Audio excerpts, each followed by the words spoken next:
L'équipe de Kivu Morning Post autour d'une même table pour parler de la question d'actualité, les questions d'actualité d'ailleurs, les faits qui ont marqué cette semaine. Nous allons faire cet échange pour vous aider à comprendre l'évolution surtout de la situation à l'est de la République démocratique du Congo. Messieurs et dames, bonjour et surtout bienvenue. Mes des invités sur mon plateau pour la rétrospective. Fiston Issemouami, bonjour et surtout bienvenue. Bonjour, merci, bonjour à tous. Blaise Boissabossé, merci de nous recevoir dans cette rubrique. En tout cas, nous allons parler de l'actualité qui a marqué la semaine. C'est vraiment avec plaisir. En face de vous, Jospin Hangui, bonjour et surtout bienvenue. Bonjour Blaise, merci beaucoup. Bonjour à tous ceux qui nous suivent en ce moment. La charité bien ordonnée commence par soi-même. On va parler d'abord de la situation en République démocratique du Congo. Cette semaine marquée par cette cacophonie des communications entre le gouvernement congolais et les M23, des accusations et contre-accusations sur les situations sur terrain. Ça sent la reprise des hostilités entre les FARDC et leurs alliés, Ouazalendo, armée burundaise, et la FCM23 également avec ses alliés, selon Kinshasa, l'armée rwandaise. Parce que, d'abord, le communiqué de la FCM23 signé par Laurence Kanyuka avait parlé des renforts des forces armées congolaises venant du Maniema, de Kalemi également, donc dans les Tanganyika, à Walikale, à Kisangani et à Beni. Selon l'AF-123, il y aurait même 5 à Antonov, à Walikale, pour renforcer les forces au sol, mais également qu'il y aurait des attaques aussi des positions de l'AF-123 dans les hauts plateaux et dans la plaine au sud Kivu. Mais quelques heures après, c'est le général Ekuka qui communique aussi sur des violations des cessez-le-feu. Et le point commun de deux communiqués, c'est la riposte aux attaques. L'armée qui dit que l'armée congolaise qui menace de réagir de manière appropriée aux menaces ou aux provocations de l'F-123. L'F-123 aussi qui menace d'éliminer la menace à la source. C'est-à-dire que les deux parties se sont lancées des hostilités et sur le terrain, les populations craignent que ça puisse encore continuer. Cette semaine aussi, nous avons eu la chance quand même d'avoir le coordinateur adjoint d'IAN 23 qui nous avons posé directement la question et qui estime que c'est vraiment une diversion pour les FARDC. Bah, c'est une partie qui a parlé, on ne saura pas en tirer une conclusion, mais ce matin, nous venons de parler avec la société civile de Walikale qui confirme le renfort des militaires de l'F-123 sur l'axe Pinga à Kalembe, parce que l'F-123 est un peu encerclé sur le plan géographique. C'est une communication quand même osée de la société civile qui d'ailleurs demande au FARDC de stopper d'être en alerte, voilà. On se pose la question, est-ce que c'est encore la société civile? On se pose la question. Il y a aussi l'armée qui affirme avoir déjoué une autre attaque de l'F-123 à Nyangezi dans le territoire de Walungu au sud Kivu. C'est-à-dire que depuis un moment, on a quitté les champs diplomatiques vers les champs militaires et les combats commencent à se généraliser au nord Kivu, dans le Rutshuru, dans les Masisi, dans le Walikale, au sud Kivu, dans les Shabunda, dans le territoire d'Uvira, dans le territoire de Mwenga. C'est-à-dire que nous allons encore vers la reprise des hostilités. Et ce qui inquiète la population ou l'opinion avérée comme nous journalistes, depuis un moment, le gouvernement de Kinshasa ne parle plus de Doha. Depuis que l'F-123 a multiplié des communications à Goma, des points de presse, des émissions, nous avons aussi reçu, Bertrand Bissimo a dit, notre émission, ça fait plus de 5 sorties médiatiques de l'F-123 auxquelles le gouvernement de Kinshasa n'a pas répondu. C'est-à-dire que Kinshasa serait sur une voie autre que la diplomatie. Et Bertrand Bissimo qui a répété, comme Nanga le disait, que le président Tshisekedi ne connaît pas la guerre. C'est pourquoi il insiste sur cette démarche militaire, parce qu'il ne connaît pas la guerre. Et moi, je ne voudrais pas en tout cas le contredire, parce que Bertrand Bissimo, lui, il connaît la guerre, il a raison de le dire. Et nous lui concédons cette observation qu'il a faite, parce que lui, au moins, il est au sein du M23 depuis le début. Il a été au sein du RCD et d'autres disent qu'il a été même au sein de l'AFDL. Donc lui, il maîtrise la guerre et il pense qu'il est temps de mettre fin à la guerre. C'est pourquoi il a accepté d'aller à Doha. Et nous pensons aussi qu'il est important aujourd'hui de poursuivre quand même ce processus diplomatique. L'F-123 a posé des conditions auxquelles Kinshasa n'a pas encore réagi. Et nous, population de l'Est du pays, nous craignons la réponse des hostilités aux conséquences dramatiques. Déjà sur le plan humanitaire, à Minembwe, il n'y a pas accès à l'aide humanitaire. À l'aide humanitaire, c'est une zone enclavée. Pas que Minembwe. Mahanga, Bouimba, Ngenge, dans le Walo Ayungu, au nord Kivu, dans le territoire de Walikale, il n'y a pas accès. Des populations fuient chaque jour dans la brousse, mais elles n'accèdent pas à l'aide humanitaire. Quand vous fouillez, vous laissez tout derrière vous, mais vous n'avez pas accès à l'aide humanitaire. C'est-à-dire que c'est une guerre qui va exterminer la population. C'est pourquoi cette démarche diplomatique serait importante. Comme vous venez de parler de Bertrand Bisimwa, dans toutes ces sorties médiatiques, il est en train d'insister sur la bonne foi du gouvernement congolais. Ils ont posé des conditions, les mesures de confiance, la libération des prisonniers, le cessez-le-feu. Ils ont commencé même à libérer les prisonniers. Voilà, donc quand l'armée communique aujourd'hui sur une attaque qui a été déjouée, c'est-à-dire que l'armée implicitement réaffirme qu'elle est en train de combattre.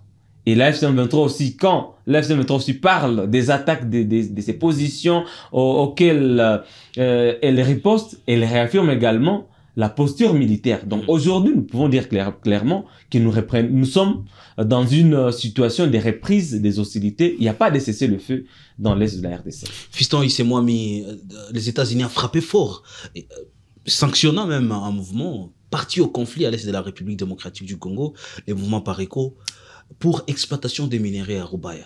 Justement, le Pareco, il faut le dire très bien à ceux-là qui sont en train de nous suivre, ils doivent savoir que le Pareco, c'est un groupe, aujourd'hui ils sont appelés le Wazalendo. Vous savez, à l'époque, c'était plus ces groupes armés qui étaient en train de sécuriser certaines parties ici en province Nord Kivu. Et aujourd'hui, le Pareco, comme vous venez de le dire, a été sanctionné par Washington.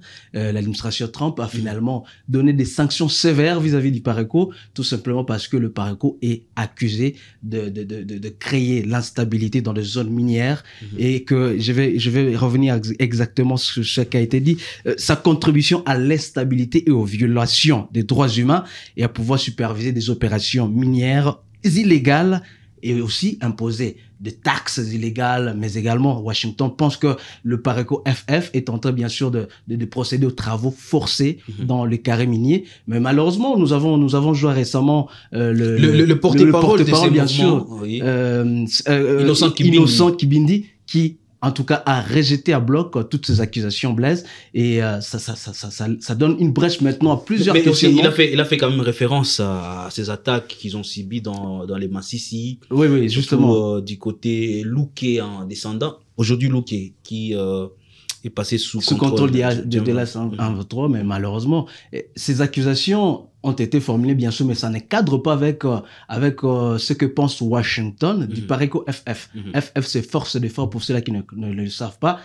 Mais où est-ce que nous allons alors en venir? Ça vaut pas vraiment la peine en tout cas. Est-ce que Washington veut ouvrir une brèche pour exploiter vraiment les minéraux des Rubaya? Il faut le dire dans ce sens-là, Blaise Bassabo, c'est avec ces accords qui se passent entre Washington et Kinshasa, certainement Washington veut nécessairement assainir le milieu, pourvu que quand le feu vert, le go sera donné, que l'exploitation se passe finalement très bien dans le territoire de Massissi. Mais c'est paradoxal à la réalité du terrain parce que Rubaya est occupé aujourd'hui par la FC23 qui a défait tous ces groupes armés aujourd'hui qui sont alliés à l'armée congolaise, y compris par les LF23 même poursuivi par ECO dans des villages environnants. Les données des États-Unis sont actualisées. Je ne sais pas parce qu'aujourd'hui Rubaya n'est pas contrôlé par ces groupes armés-là dont on parle. Alors, est-ce que ces données sont actualisées? Et pour avoir été à Rubaya 2 ou 3 fois, alors que Rubaya est sous occupation d'IM23, il n'y a pas même des militaires dans les carrières minières de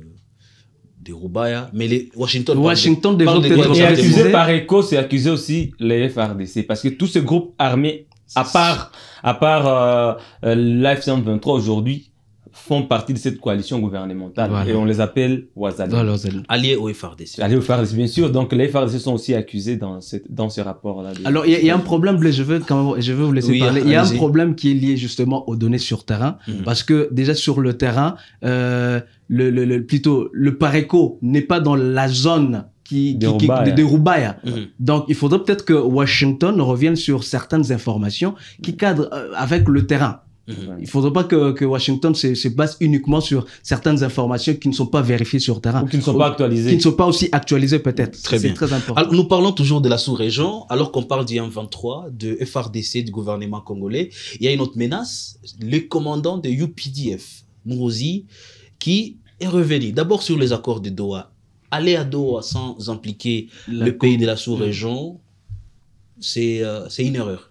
Justement pour Mozi, qui est le chef d'état-major de l'armée ougandaise, en tout cas qui n'est pas parti par le dos de la cuillère pour dire que si seulement il y aurait encore une fois de plus des conflits qui vont éclater à l'est de la République démocratique du Congo, en tout cas l'armée ougandaise n'hésitera pas à protéger ses intérêts. Mais quels sont ses intérêts?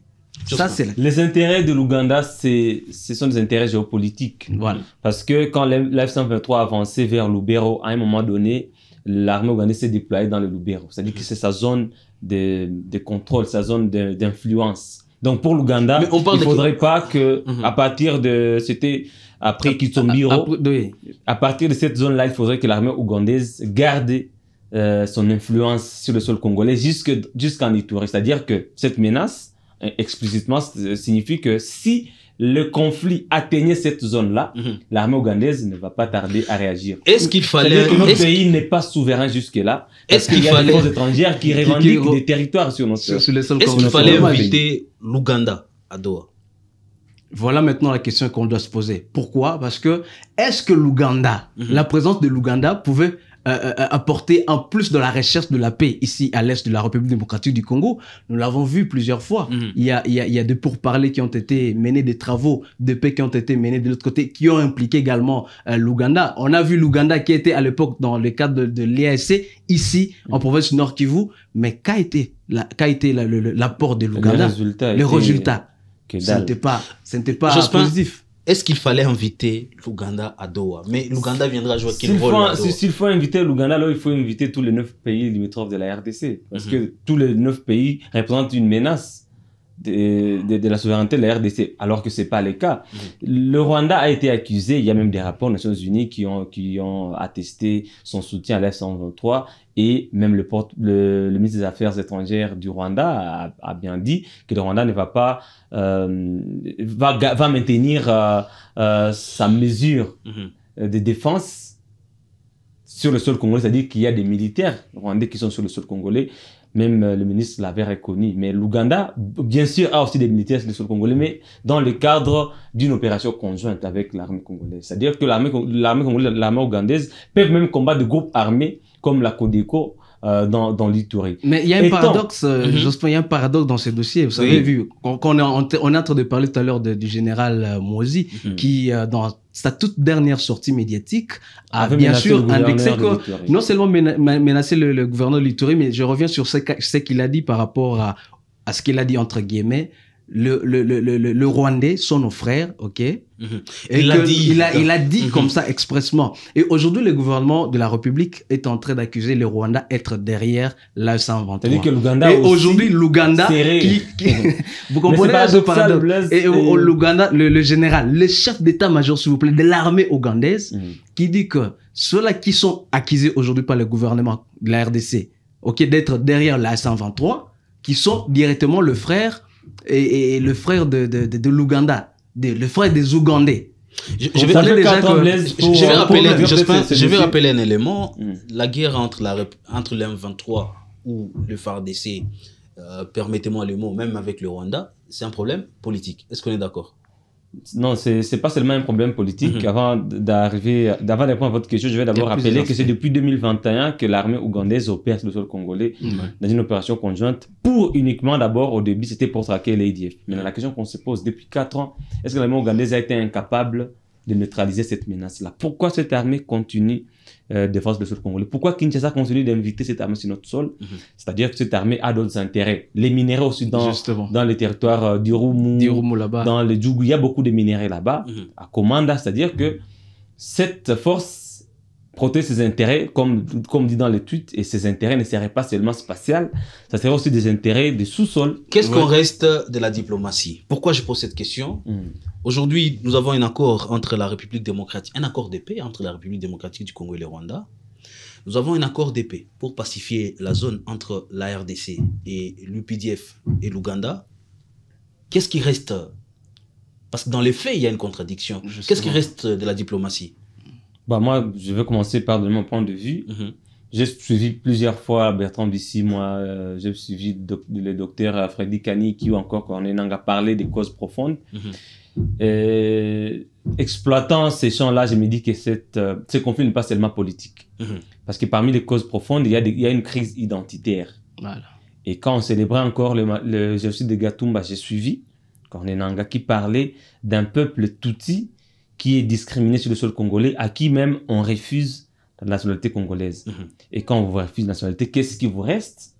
Plus rien. Donc il y a un peuple qui est à la quête de son droit le plus légitime. C'est-à-dire, en dehors des conflits politiques comme ceux qui opposent aujourd'hui Katumbi, Tshisekedi, Kabila, il y a cette question-là essentielle qu'il faut d'abord commencer par traiter. Cela doit se traiter par un dialogue de vérité, de cohésion, s'accepter mutuellement, parce que tant que les Congolais qui se croient super Congolais que les autres continueront à exclure certains Congolais des traités d'étrangers, ces Congolais-là, ceux qui seront exclus resteront une menace, constitueront toujours une menace, et à tout moment, ils peuvent encore reprendre les armes.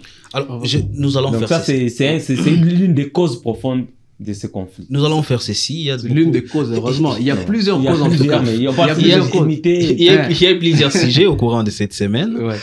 Les derniers sujets, parce que nous sommes aussi talonnés par les temps. Les derniers sujets, c'est l'expansion de ces conflits. Fiston, les Américains ont fait cette arlette, demanda à ces citoyens de ne pas aller dans certaines provinces. Justement. Qu'à peine cette semaine, un document a fuité. Bien sûr, le général Edi Kapende. Combinons à ça aux attaques entre FARDC et Wazalendo à Maniema. Avant que mon confrère ne puisse donner peut-être son analyse, ce sont des faits troublants en fait cette semaine. On ne comprend plus rien. Le général Edi Kapende de la 22e région militaire, qui contrôle toute la région du Grand Katanga, il faut le rappeler, c'est lui qui contrôle Tanganyika, Olomami, Lualaba, qui demande à ses unités de rester en alerte maximale et de sortir l'arsenal des combats sur les entrées de Lubumba. C'est-à-dire que la ville sera en danger. Mais plus tard, on va apprendre que Edi Kapende est allé perquisitionner la ferme de Joseph Kabila dans la région. C'est-à-dire qu'il continue à suspecter Kabila peut-être d'héberger des munitions et tout. Et ça, c'est très grave. C'est-à-dire qu'aujourd'hui, même le Haut-Katanga n'est plus sécurisé. S'agit-il de l'F-123 ou d'une autre force? Parce que là, il faut pas oublier les Bakatakatanga. Justement, c'est aussi une menace sécuritaire. C'est-à-dire que dans ces pays, si ces conflits de l'Est persistent, vous allez voir que les Mobondo vont aussi se dire que ceux qui prennent les armes à l'Est ne sont pas plus congolais que nous avons aussi des droits. À l'Ouest, ils vont aussi commencer. Dans le centre-sud, dans le Katanga, le conflit risque de générer. Plus ça prend beaucoup de temps à être résolu, plus ça prend une autre ampleur. Et ça fait mal à nous, le Congolais, qui vivons cette situation. On parle de Lubumbashi, où les unités sont en alerte maximale, mais Edi Kapende sera encore à Kalemi, dans le Tanganyika. Il est reçu par le gouverneur. Ils évoquent aussi la situation sécuritaire, parce que là aussi, il y a d'autres groupes armés. À Kindu, où il y a un grand centre de Wazalendo, la réserve armée de la défense, ils ont des frustrations avec les FARDC, ils attaquent l'armée, ils attaquent un combat de l'armée. En pleine ville de Kindu, chef-lieu du Maniema, il y aurait même des pertes en vies humaines, il y a plusieurs dégâts qui ont été enregistrés, et le gouverneur instaure un couvre-feu entre 20h30 et 5h du matin, c'est-à-dire qu'il y a une menace sécuritaire partout. Est-ce qu'il s'agit aussi de l'AF-123? Jusque-là, on ne sait pas si l'AFC aurait déjà des complices là-bas, mais c'est pour autant vous dire que les Congolais qui seraient frustrés du pouvoir ne sont pas seulement à Goma, ne sont pas seulement à Rutshuru. Ils sont partout. J'ai vu Daniel Safou, c'est un député honoraire dans une émission à Kinshasa, où il est en train d'appeler tous les jeunes Congolais de Kinois à soutenir Joseph Kabila. Il a juste manqué le courage de prononcer peut-être le nom de Nanga, pour ne pas se faire arrêter immédiatement, mais on a senti... Ou Thomas Lubanga, qui s'est retrouvé en Ituri. Lui aussi en Ituri. C'est-à-dire qu'aujourd'hui, le pendant Tshisekedi et son régime ne font pas seulement face à l'F-123. Il y a plusieurs menaces sécuritaires au Maniema, ces Ouazalendo là, qui ne sont pas bien traités, peuvent se retourner contre contre le gouvernement. Dans la plaine de la Ruzizi, les semaines passées, je pense qu'il y a 2 ou 3 semaines, les Ouazalendo se sont affrontés au FARDC. Et c'est pas pour la première fois. C'est régulier d'ailleurs. C'est pas pour la première fois, donc c'est une menace permanente. Et quand on va traiter la question de l'F-123 à Doha, vous avez suivi les déclarations de Ouazalendo. Un peu partout, les Ndangue qui avaient dit, ils ne sont même pas concernés. Si nous ne sommes pas concernés, pourquoi? C'est-à-dire que c'est une question... Ils sont frustrés en d'autres termes. Une question qui va rester. Moi, je pense que c'est une question à traiter avec délicatesse. J'ai vu le ministre de la Défense, Guy Kabombo, et une délégation aller en Amérique du Sud pour les renforcements de coopération diplomatique et militaire. Moi, je recommanderais au gouvernement congolais de trouver des partenaires d'autres pays qui vont encadrer les Ouazalendo. On prend tous les Ouazalendo, les amène, si c'est en Égypte, si c'est en Amérique du Sud, ils reçoivent une formation militaire appropriée de 6 mois ou d'une année pour que le gouvernement puisse changer. Le gouvernement dira simplement qu'il n'y a pas le moyen pour ça. Mais il y a des moyens on peut les encadrer à partir d'ici, mon frère. Fiston, il y a des moyens pour sponsoriser l'FC Barcelone. On va parler de... L'Est Monaco avec des millions de dollars. Ça, c'est ma dernière question. Parce que ça reste une menace permanente, Fiston. Nos frères là, Ouazalendo, qui sont nos frères d'ailleurs? Justement. À un moment donné, ils vont se dire, nous, on ne paye pas, on a doublé les salaires des militaires. C'est pourquoi ils se battent par là avec les forces armées. Fiston, je vous pose ma dernière question dans cette émission. Ça sera une dernière, en tout cas. Les États-Unis. Qu'est-ce qu'il faut comprendre de la communication des États-Unis, qui déjà interdit ses citoyens d'aller dans des provinces où maintenant il y a des... C'est plutôt la Belgique, les États-Unis. Les États-Unis ont maintenu la RDC à un niveau de pays. C'est tout en déconseillant ses citoyens d'aller dans des provinces. C'était à Kinshasa, bien sûr. Mais les États-Unis fait que des alertes. Vous avez vu récemment, je pense que c'était la semaine passée, c'était les États-Unis en même temps qui ont demandé aux citoyens américains qui sont à Kinshasa d'éviter des milieux publics. Parce qu'il y aurait des dangers qui sont en gestation. Des menaces terroristes. Voilà, des menaces terroristes. C'était ça le vocabulaire. Même à Kinshasa, Alors, la démarche des États-Unis semble être aussi un tout petit peu paradoxale. Pourquoi? Parce que, au même moment, les États-Unis ont ce souci d'apporter une solution finalement à ces conflits ici chez nous en RDC, plus à l'est de la République démocratique du Congo, mais aussi il y a cet aspect d'exploitation minière qui cause aussi problème. En même moment, moi, j'ai comme impression que les États-Unis seront le plus grand bénéficiaire de cette histoire. Nous savons très bien, vous et moi savons bien que, il vient de le dire tout à l'heure mon confrère Jospin Angui, ce problème date de très longtemps, il y a beaucoup de causes profondes, et moi je pense pas que déjà l'intervention des États-Unis, en tout cas ça n'engage que moi, l'intervention des États-Unis pourra nécessairement mettre fin à ces conflits. Il y a plusieurs revendications qui sont de gauche à droite. Merci. On va finir cette émission par ces mots. Alors qu'on connaît que l'M23 s'est armé pour une cause, cherchons à résoudre ces problèmes parce qu'il y a d'autres problèmes ailleurs. Et nous devons faire un effort de donner la paix aux Congolais. Ils ont droit aussi à la paix. D'ici là, portez-vous bien.